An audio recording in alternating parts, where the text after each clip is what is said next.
안녕하세요. 저는 경기도에서 거주하고 있고 결혼한 지는 3년이 된 26살 주부입니다. 23살이라는 어린 나이에 결혼을 하게 되었는데 의도치 않게 아이가 생기는 바람에 생각하지도 못한 결혼을 하게 되었네요. 그때는 덜컥 겁이 나기도 했지만 제게는 늘 든든하게 저를 지켜주는 남편도 있었고 제게 생긴 아이를 낳고 싶어서 큰 마음을 먹고 결혼하기로 결정했었죠.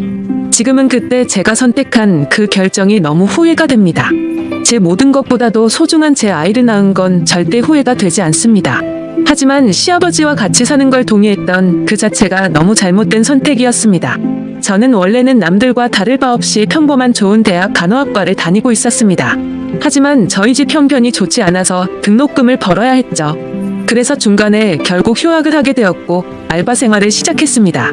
그로 인해 저는 휴학을 하게 되었고 알바 생활을 시작하게 되었습니다. 생애 처음 하는 알바였기에 모든 게 낯설고 힘이 들었죠. 그런데 매일 같이 와서는 제 번호를 따간 남자가 있었습니다. 그런데 그렇게 그러던 중 지금의 제 남편을 만나게 되었습니다. 남편은 결혼 전에 저를 보고 첫눈에 반했다며 거의 매일같이 알바하는 곳에 찾아왔습니다. 남편도 키가 크고 훈훈한 스타일이어서 저도 내심 싫지는 않았었고요. 제가 어렸을 적 아버지에 대한 트라우마가 심해서 남자를 한 번도 만나본 적이 없었습니다. 그래서 다정한 남편에게 더 끌렸던 것 같네요. 그리고 결국 아이가 생겨서 학교로는 돌아가지 못했습니다. 아이가 생긴 게 너무나 기뻤지만 지금은 그냥 집이 어려워도 대출받아 다닐걸. 남편이 이런 사람인 줄 알면 만나지 말걸. 자꾸만 후회가 됩니다. 이쁜 짓 하는 내 새끼 보면서 힘은 내지만 친구들 간호사 된 거 보면 부러운 마음이 크네요. 제 눈 제가 찌른 거니 할 말은 없습니다만 결혼해서 식모 취급받으며 시아버지께 머리채까지 잡힐 줄은 상상도 못했네요. 결혼 전에는 서로 부모님을 모시지 않기로 약속을 했는데 시아버지께서 혼자 지내시다 허리를 다치셔서 3개월 전부터 같이 살게 되었습니다. 저는 싫다고 그럼 내가 수발 들고 다 해야 하는 거 아니냐고 그랬는데 어쩜 그럴 수 있냐고 너무 독하다고 자기 아버지처럼 생각하라고 그러는데 저는 화가 났지만 결국 그러자고 해버렸습니다. 그때 독한 년 소리를 듣더라도 그냥 집에 들이지 말았어야 했는데 말이죠. 남편은 저의 손을 빌려 효도를 하려고 하네요. 아무튼 결국 아버님을 모시게 되었고 아기가 어려서 육아까지 하려다 보니 정말 생활에 지쳐 더 힘들었습니다.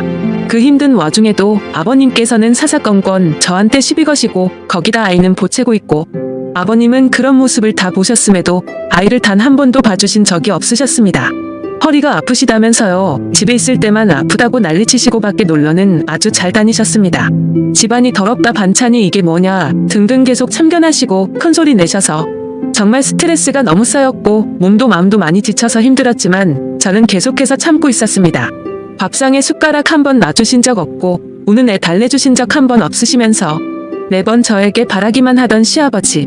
어제는 주말이었는데 남편은 또 회사 나가고 저랑 아이 그리고 시아버지랑 함께 있었는데 점심에 몸이 너무 좋지 않아 국수를 했습니다. 그래도 멸치 다신물 내고 고명도 얹고 제가 한 국수 맛있다고 남편이 칭찬해줘서 아버님도 그럴 거라고 생각했습니다. 근데 국수를 보시자마자 화를 엄청 내셨고 애가 놀라서 우는데도 시끄럽다고 또 소리를 지르시더라고요. 드시지 않겠다며 국수를 그릇째로 싱크대에 갖다 부으셨습니다. 본인 것만 부은 게 아니라 저랑 아이 것까지요. 눈물이 나오는 걸 꾹 참고 아버님 밥으로 다시 해드릴게요 했더니 싫다 안 먹는다. 내가 며느리 눈치 보고 이런 대접 받아야 하냐? 하시고 방으로 들어가시길래 2번 정도 더 물었습니다.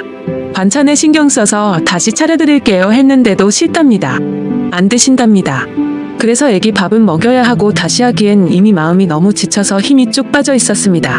결국 애기가 치킨 먹고 싶다고 졸라서 치킨을 시켰습니다. 치킨 시키고 아버님 치킨 시켰는데 치킨이라도 좀 드시죠.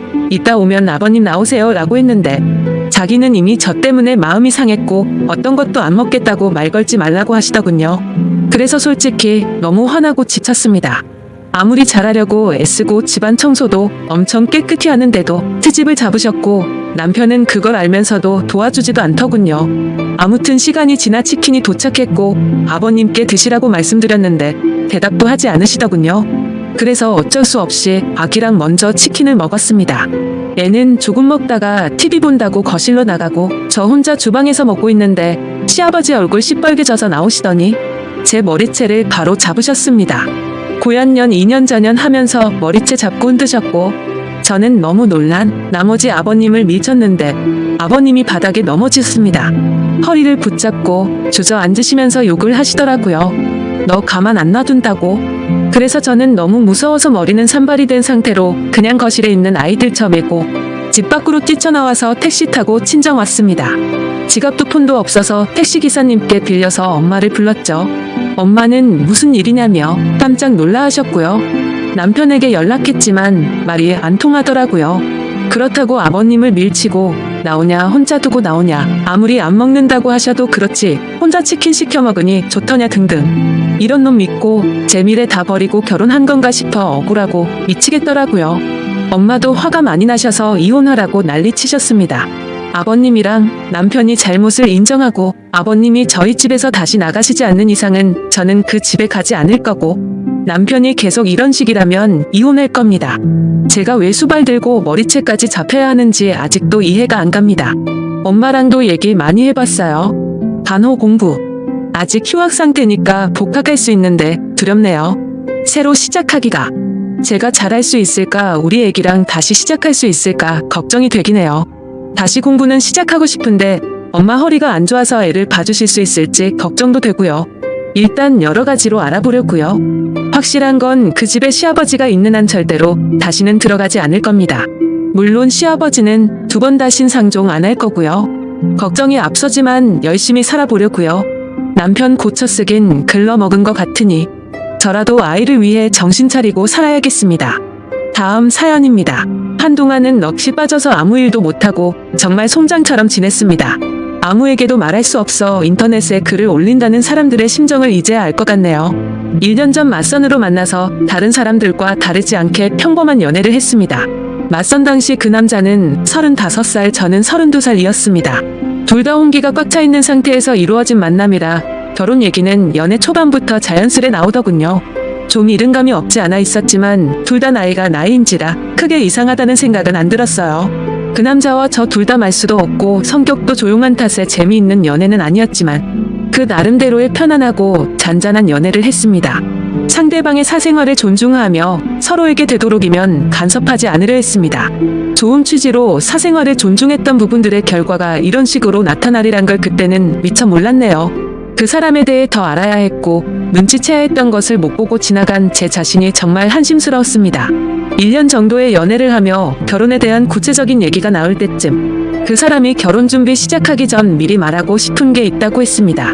저를 만나기 전에 결혼을 하려고 했던 여자가 한 명 있었는데 그분과는 결혼까지 이어지지 못했다고 하더군요.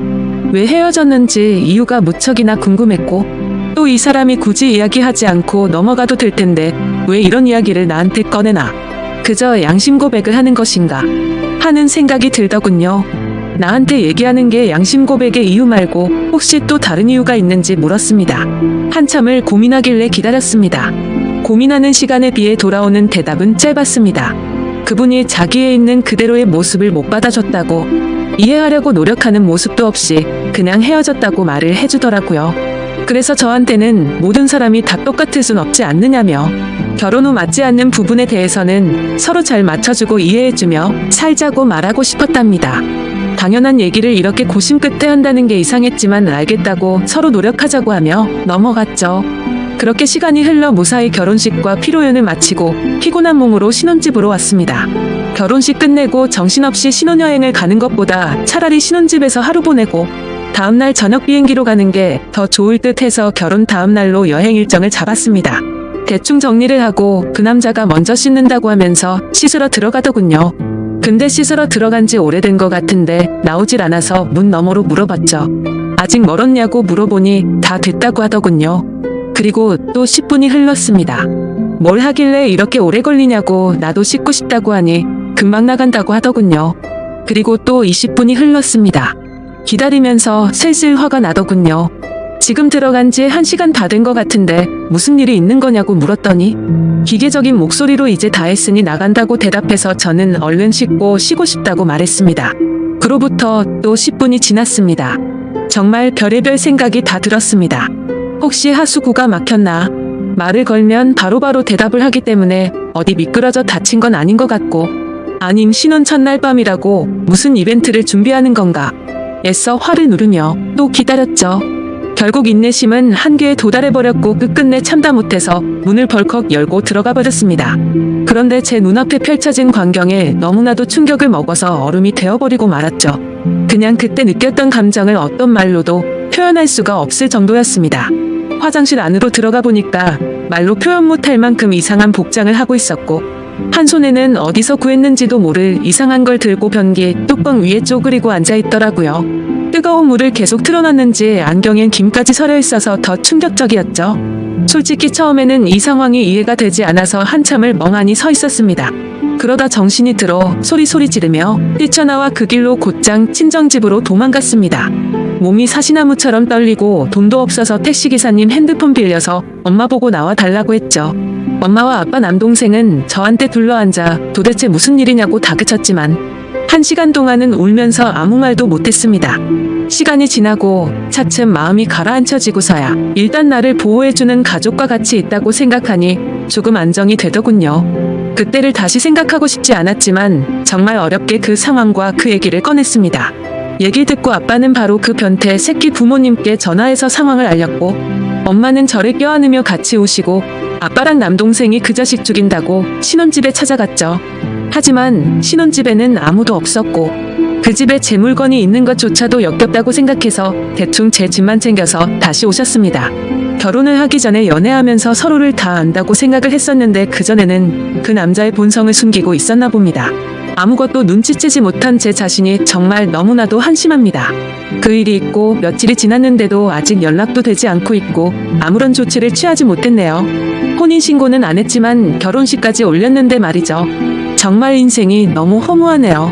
오늘까진 충격 속에서 송장처럼 보냈지만 내일은 변호사 만나서 법적으로 어떤 조치를 취할 수 있는지 알아보려 합니다. 제 사연을 읽어주셔서 감사드립니다. 다음 사연입니다. 안녕하세요. 저 이혼하려고 합니다. 제가 이 글을 쓰는 이유는 이혼하자는 사유가 말 같지도 않다는 남편놈 집안에 누가 말이 안 되는지 많은 분들에게 의견을 묻고 싶어서입니다. 남편놈과 저는 동갑이고 결혼 2년 차에 아이는 없습니다. 결혼할 때 시댁이란 곳에서 단 1원조차도 받지 않고 결혼을 했습니다. 오히려 시댁에서 혼수로 이것저것 바꿔달라고 요구를 했고, 남편은 28살에 결혼하면서 정확히 3천만 원 들고 왔죠. 신혼집은 24평 전세 아파트인데 제가 모은 돈과 친정에서 도와줘서 장만하였습니다. 근데 남편놈은 명의를 자기 이름으로 해야 한다고 난리치는 거 결혼 안 한다고 하니 명예 관련된 부분은 쏙 들어갔었습니다. 친정은 넉넉하진 않지만 부모님은 그동안 고생하시면서 노후 준비를 다 마치셨고 저를 마지막으로 모두 다 출가를 했습니다. 미로는 오빠가 2명 있고요. 아버지는 중소기업을 다니시다 퇴직하시고 엄마는 반찬 가게를 오래 하셨었는데 무릎에 물이 차 수술을 하시게 되면서 그만두셨습니다. 남편의 집에는 손 아래 여동생 하나 있습니다. 그 집안 어른의 사상이 노후는 아들이라고 생각하고 있고요. 그것 때문에 2년 동안 맞벌이하면서 겨우 1,000만 원 모았습니다. 그 집에 다달이 들어간 돈 따지면 정말 어마어마하더군요. 물론 돈 때문에 힘든 부분도 있지만 제가 이혼을 하려는 이유는 이 남편놈의 식구들이 저희 엄마를 자기들 식모로 안다는 겁니다. 신혼여행 후 그 집에 갔는데 굉장히 익숙한 맛의 음식들이 있었어요. 정말 맛있게 먹고 하루 자고 집에 왔는데 저희 신혼집 냉장고가 텅 비어 있었습니다. 엄마가 분명히 반찬에서 넣어놨다 했는데 그걸 말도 하지 않고 와서 싹 가져갔더라고요. 더 웃긴 건 반찬 담아줬던 통은 싱크대에 설거지도 안 하고 그대로 뒀더군요. 얼마나 낯짝이 두꺼운지 말도 없이 가져간 그 반찬 아무렇지 않게 저한테 내주다니 너무 황당했습니다. 솔직히 저 어릴 때부터 성질이 다혈질에 욱하는 기질이 있었죠. 그래서 그걸 보자마자 집에 가서 남편놈한테 뭐라고 했습니다. 내 동의 없이 왜 함부로 비밀번호를 가르쳐줬냐고 한바탕 하고 분에 못 이겨서 남편네 집에 전화해서 이게 무슨 경우냐 하니 몸이 안 좋아 음식할 시간이 없었답니다. 그 집과 저희 집 차로 30분 거리인데 차라리 시키거나 외식을 하지 사돈이 해다 준 반찬을 훔쳐가다니요. 앞으로 이런 일 없었으면 좋겠고 오시더라도 저한테 미리 연락 주시고 오시라 했죠. 그깟 반찬 몇 개 가지고 유세 떤다기에 이런 꼴 보기 싫으시면 드시지 마시라 하고 전화를 끊었고 그날 남편놈과 대판 싸웠습니다. 결국에는 남편도 나중에는 잘못을 인정하고 미안하다고 하더라고요. 그래서 저는 같은 일 반복되면 절대 가만두지 않는다고 못을 박았습니다. 그러다가 어제 낮에 일하는데 큰 새언니에게 전화가 왔습니다. 저한테 너무한 거 아니냐 다짜고짜 말을 하길래 저는 영문도 몰랐기에 무슨 말이냐고 되물었습니다. 그러자 왜 남편놈 집안에 일 있을 때마다 엄마를 데려다 일을 시키냐는 겁니다. 무슨 소리냐고 물어보니 지난번 신우라는 인간 집들이 때도 그렇고 오늘은 그 인간 시어머니 생신이라고 가셨답니다. 음식을 해준다고요. 그 얘기를 듣는 순간 눈이 뒤집혀서 일 던져두고 당장 그 인간네로 갔는데 거기서 본 광경에 눈 제대로 돌아갔습니다. 그 모녀는 소파에 앉아 TV를 보면서 저희 엄마가 해놓은 음식을 짐승처럼 먹고 있고 저희 엄마는 주방에서 겉절이 담그고 계시더군요. 식탁 위에는 여러 음식들 해놓은 것과 다른 재료들이 있더라고요. 그 모녀 두 명은 저를 보더니 아무렇지도 않게 왔냐면서 대충 말하는데 분노가 폭발하고 말았습니다. 엄마에게는 뭐 하는 거냐며 당장 나가 있으라고 소리를 질렀고 해놓은 음식이며 재료며 다 던지고 엎었습니다. 뭐 하는 짓이냐면서 달려와서 소리치는 신우라는 인간을 너무 화가 나서 밀어버리고 무슨 이따위 몰상식한 집구석이 있냐고 온갖 소리를 지르면서 말했습니다. 살다 얼마나 사돈이 우스웠으면 당신네들은 소파에 앉아서 TV나 보면서 먹고 있고 무슨 권리로 우리 엄마를 불러다가 일을 시키냐고 소리를 질렀습니다. 그리고 나서 곧장 남편이란 인간한테 전화해서 너 같은 놈이랑은 안 살 거니까 지금 당장 법원으로 오라고 소리를 질렀습니다. 너무 억울하고 화가 나서 눈물이 나더라고요. 뒤에서는 시어머니랑 신우가 뭐라고 막 소리를 지르는데 그 말을 무시하고 집을 나왔습니다. 엄마를 모시고 집으로 돌아가는 길에 도대체 무슨 생각으로 왜 그 집을 갔냐고 말하면서 왜 나한테 전화도 안 하고 그런 짓을 하고 있냐고 화를 내고 울었습니다. 엄마는 괜찮다고 말하시면서 힘들지도 않고 잠깐 도와준 건데 왜 그러냐고 하십니다. 얼른 돌아가서 잘못했다고 사과를 하라고 하시는데 싫다고 했죠. 엄마가 얼마나 우습게 보였으면 이러냐고 했고 나 그냥 저 집안이랑 모든 인연 다 끊을 거라고 했습니다. 그렇게 엄마를 집까지 모셔다 드리고서 곧장 법원으로 갔습니다. 남편은 아까 있었던 이야기를 들었는지 오지를 않더라고요. 다시 전화해서 소송 걸기 전에 오라고 당장 안 오면 가만 안 놔둔다고 소리 지르면서 말을 했습니다. 그리고 나서 1시간쯤 지나서 제 눈앞에 나타나서 한다는 말이 지 엄마한테 소리 지르고 동생 밀었냐면서 정신 나갔냐고 하길래 너무 화가 나서 남편놈 멱살을 잡으면서 말했습니다. 진짜 정신 나간 건 너랑 네 식구라고 말하고 그 인간을 잡아 끌고 들어가서 이혼서를 작성해서 접수했습니다. 너부터 시작해서 너희 식구들 내 눈에 띄면 다 가만 안 둔다고 말했고 저는 집으로 와서 비밀번호 바꾸고 이 인간 짐 전부 다 싸서 용달 불러서 보내버렸습니다. 그날 저녁 오빠들과 새언니들 와서 온 집안이 난리가 났고 이혼 서류를 접수했다고 말하니까 새언니들이 잘했다고 하더라고요. 그때서야 알았는데 큰 새언니 말을 들어보니 집들이 때도 불려 갔다 와서 며칠 알아 누우셨답니다. 하루 종일 일 시키고는 고맙다고 5만 원 줬다고 하더라고요. 저희 엄마 인공관절해서 앉았다 일어서기도 힘들고 오래 서 있는 것도 힘이 듭니다. 아프다 말은 못하시고 혼자 끙끙 앓으신 거였죠. 그리고 그전에도 이 양심 없는 인간의 부모들이 모임을 집에서 할 때면 어김없이 불렀다네요. 남편 놈의 아버지란 사람이 전화가 왔길래 스피커로 돌리고 녹음을 하면서 들었습니다. 저보고 어디서 배워먹은 버르장머리냐고 소리를 지르길래 그럼 그쪽 집안은 어디서 배운 거길래 사돈을 데려다가 자기네 집잔치에 일 시키냐고 물었습니다. 그러자 안사돈 음식 솜씨 좋아서 그 재주 아까워서 그런 거라는데 뭔 헛소리를 짓거리는지 어이가 없더군요. 심지어 대뜸 저보고 지금이라도 와서 무릎 꿇고 빌라고 하는데 제가 정신이 나가지 않고서야 거길 왜 갑니까? 나는 그쪽 집안에 발들여 놓을 일 절대로 없다고 했더니 욕이란 욕은 있는 대로 다 하는데 그냥 놔뒀습니다. 어차피 녹음하고 있었으니까요. 그리고 나서 몇 시간 뒤에 남편놈이 전화를 하더니 지금 이혼 사유는 말이 안 된답니다. 어디 가서 이런 이유로 이혼한다면 제가 돌맞을 거라면서 좋게 말할 때 와서 빌라고 하더군요. 빌려면 네가 와서 빌어야 맞는 거고 네가 빌더라도 너와 너희 식구들 용서해 줄 생각 없다고 말했고 혹시라도 누가 돌 던지면 돌 맞아도 내가 맞으니 신경 쓰지 말라고 하면서 처가지 말기를 우습게 아는 너 같은 인간이랑 더 이상은 살기 싫으니 긴 말하지 말고 이혼이나 빨리 마무리하자고 하니 싫답니다. 이런 말도 안 되는 이유로 이혼남이 되기는 싫다고 하네요. 그 얘기를 옆에서 듣고 있던 큰오빠는 화가 나서 그럼 소송할 테니까 전화하지 말라고 하고는 끊어버렸습니다. 솔직히 말해서 저도 잘못한 게 없다고는 생각하지 않습니다. 아무리 그래도 어른들한테 막말을 했으니 말이죠. 하지만 저를 낳아주고 키워주신 제 어머니를 함부로 대하는 사람들을 어른 대접할 필요가 있나 싶네요. 아무튼 제가 이혼 요구하는 이유가 도저히 말 같지가 않은 건지 남편 놈의 말대로 제가 돌맞을 일을 하는 건지 궁금합니다.